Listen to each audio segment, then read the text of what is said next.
Des muscles du membre inférieur, on distingue le muscle sartorius qui s'étend de l'épine iliaque antéro-supérieure, parcourt la cuisse en X allongé et se termine sur la face médiale de l'extrémité supérieure du tibia. Le muscle iliopsoas qui émerge sous le ligament inguinal et qui va se terminer sur le petit trochanter du fémur. Le muscle pectiné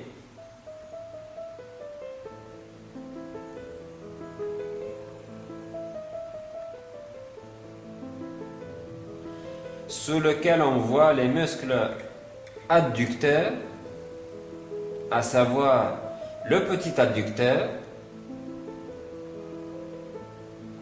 le grand adducteur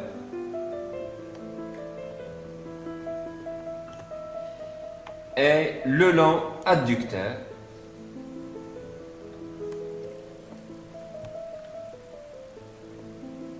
Le plus volumineux, c'est le grand adducteur. Ces adducteurs sont tendus entre la face latérale de la branche ischio-pubienne et la ligne âpre.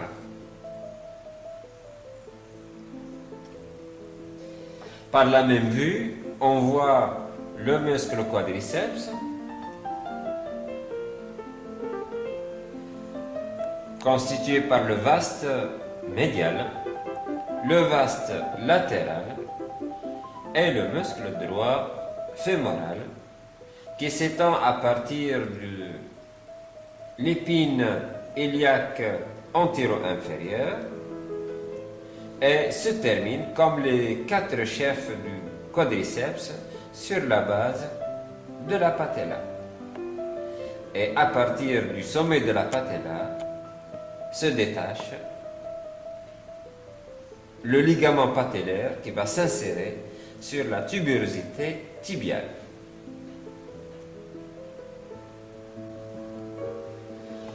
Alors sur la vue latérale, on voit le tractus iliotibial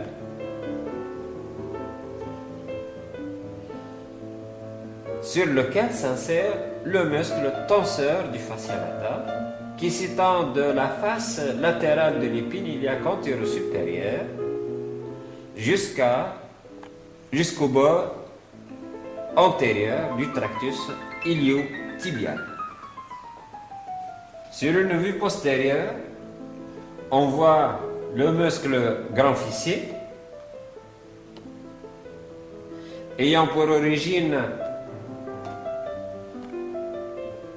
le secteur postérieur ou le champ postérieur de la fosse glutéale et se termine sur le bord postérieur du tractus iliotibial et le grand trochanter. Sous le muscle grand fessier, on distingue le muscle petit fessier et le muscle moyen fessier. Tous les deux se terminent sur le grand trochanter. Et par la suite, on voit une série de petits muscles. Ce sont les muscles pelvitrochantériques, à savoir le muscle piriforme, tendu entre le bord latéral du sacrum et le grand trochanter. Le muscle jumeau supérieur qui s'étend de l'épine sciatique au grand trochanter, le muscle obturateur interne qui s'étend de la face médiale du pourtour du foramen obturé jusqu'au grand trochanter, la face médiale, le muscle jumeau inférieur tendu entre l'épine ischiatique jusqu'à jusqu'au grand trochanter, et le muscle carré fémoral, donc qui s'étend de la face latérale de la tubérosité ischiatique jusqu'à la face médiale du grand trochanter. Par la même vue, on voit le muscle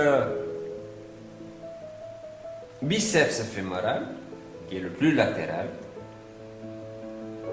constitué par deux chefs, un chef lent qui a pour origine l'ischium et un chef court qui a pour origine la ligne âpre. Les deux chefs se réunissent pour se terminer au niveau de la tête fibulaire, au niveau de l'extrémité de la fibula.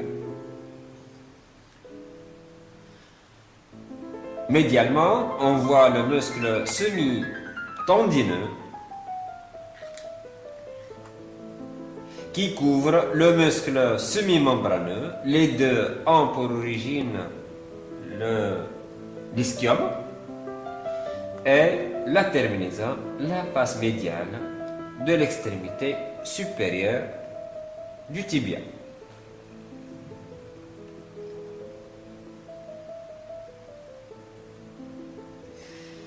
Les deux muscles, semi-tendineux, semi-membraneux et le biceps fémoral, délimitent la moitié supérieure du creux poplité.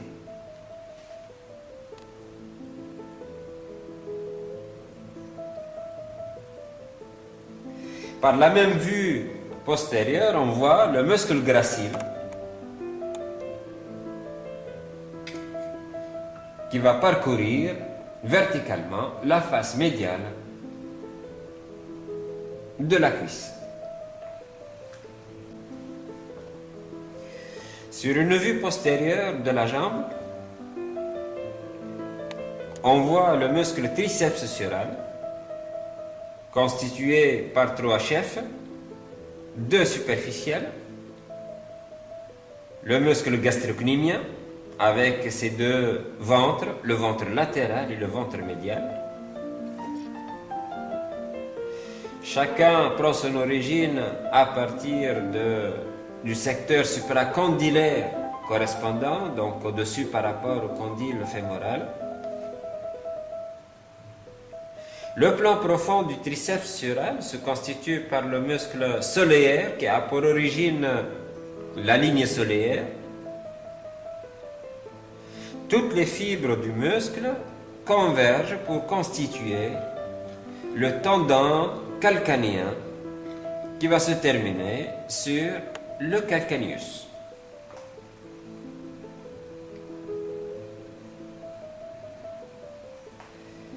Les muscles jumeaux qui constituent le gastrocnémien délimitent la moitié inférieure du creux poplité.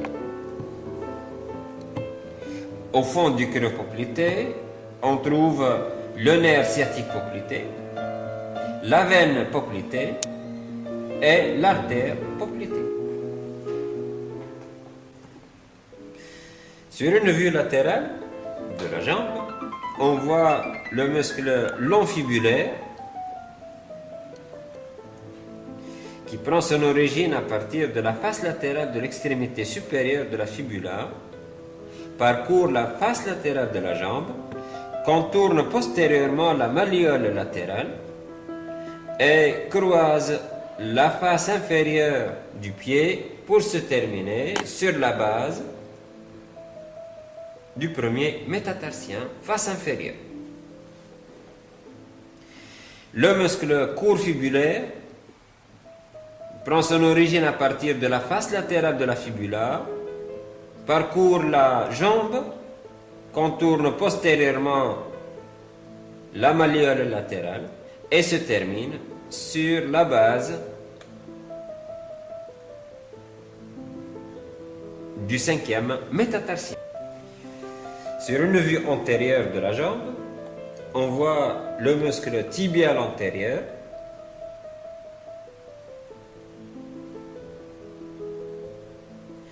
le muscle extenseur des orteils Et entre les deux, on voit le muscle long extenseur de la luxe.